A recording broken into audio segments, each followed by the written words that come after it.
ভূমিকম্প এমন এক প্রাকৃতিক দুর্যোগ যা আগে থেকে জানার কোনো উপায় নেই। ভূমিকম্প থামানো যায় না, কিন্তু ভূমিকম্পের সময় করণীয় সম্পর্কে জানা থাকলে আত্মরক্ষা কিংবা ক্ষয়ক্ষতি কিছুটা কমানো যায়। বিশেষজ্ঞরা ভূমিকম্পের সময় যা যা করা যেতে পারে বলে মনে করেন। ১. আপনার প্রথম কাজ শান্ত থাকা।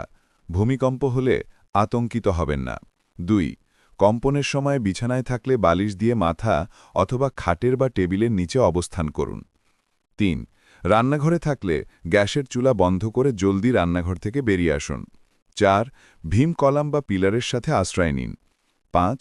শিক্ষা প্রতিষ্ঠানে অবস্থানকালে স্কুল ব্যাগ মাথায় ধরে বেঞ্চের নিচে আশ্রয় নিন।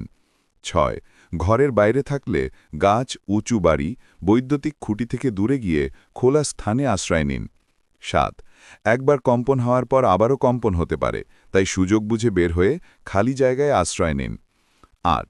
কম্পন থামলে সিঁড়ি দিয়ে দ্রুত বেরিয়ে পড়ুন এবং খোলা আকাশের নিচে অবস্থান নিন। ১০. যদি কোনো ভবনে আটকা পড়েন এবং আপনার ডাক উদ্ধারকারীরা শুনতে না পায়, তাহলে চেষ্টা করুন যে কোনোভাবে শব্দ করে আপনার অবস্থান তাদেরকে জানানো। এবার আসি ভূমিকম্পের সময় যা যা করবেন না। ১. ভূমিকম্পের সময় লিফট ব্যবহার করবেন না। ২. বিল্ডিংয়ের জানালা, বারান্দা বা ছাদ থেকে লাফ দিবেন না।